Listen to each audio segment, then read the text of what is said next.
Hai hai hai. Selamat petang semua. Selamat malam.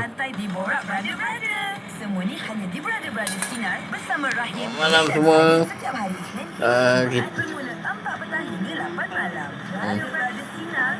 Kita berada di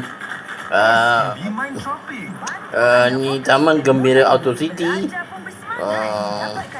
Dan ni pula kita berada di workshop kita di Taman Gembira.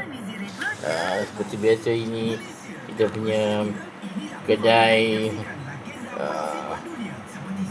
fast food kita dan juga kedai minyak kita.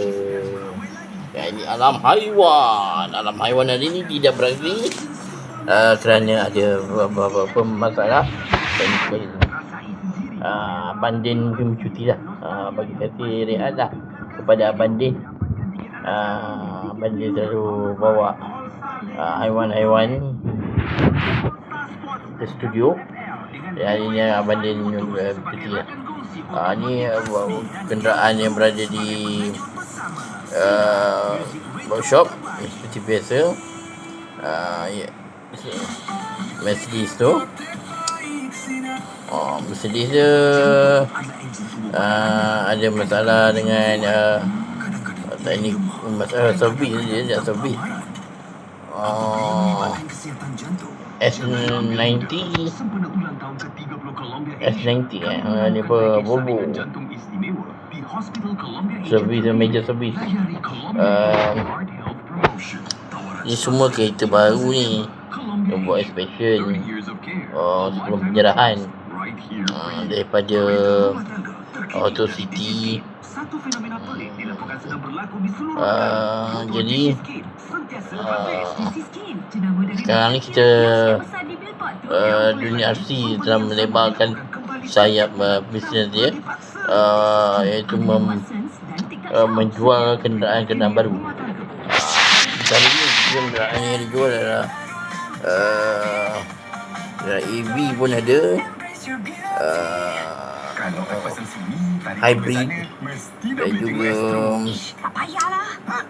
pelbagai jenis lah. Toyota ada, Honda ada, Nissan ada. Boleh, siapa yang berminat boleh beli di dunia RC Auto City. Okey. Layari astro.com.my untuk info lanjut. Tetap Dr. Mark. Hello boy.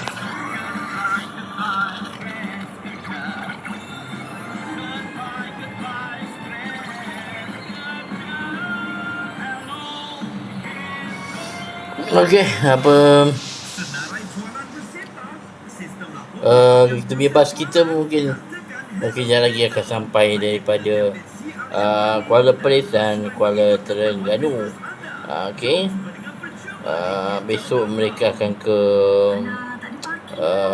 selatan, ke Johor Bahru dan juga Melaka. Untuk penutup kita pada minggu ini. Setiap minggu dia akan penutup dia Johor dan Melaka. Yang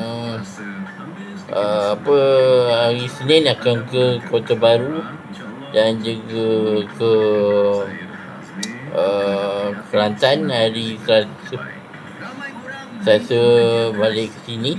Hari Rabu kita ke Pahang dan juga Ipoh. Betul, kita akan ke Kuala Terengganu dan juga ke Perlis. Lepas tu kita akan balik kepada Kedah dan juga Alor. Lepas tu kita akan ke penutup dia akan ke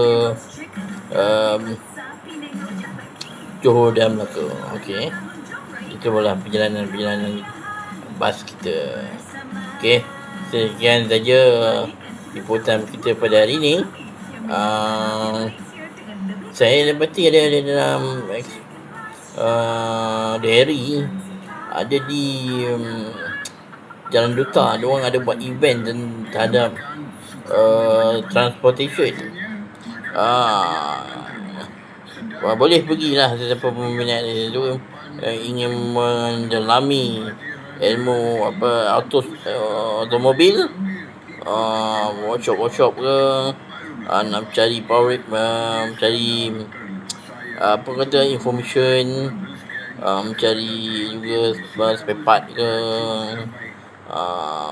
pembekal lain ke, OEM part ke, boleh juga pergi ke sana. Bagus untuk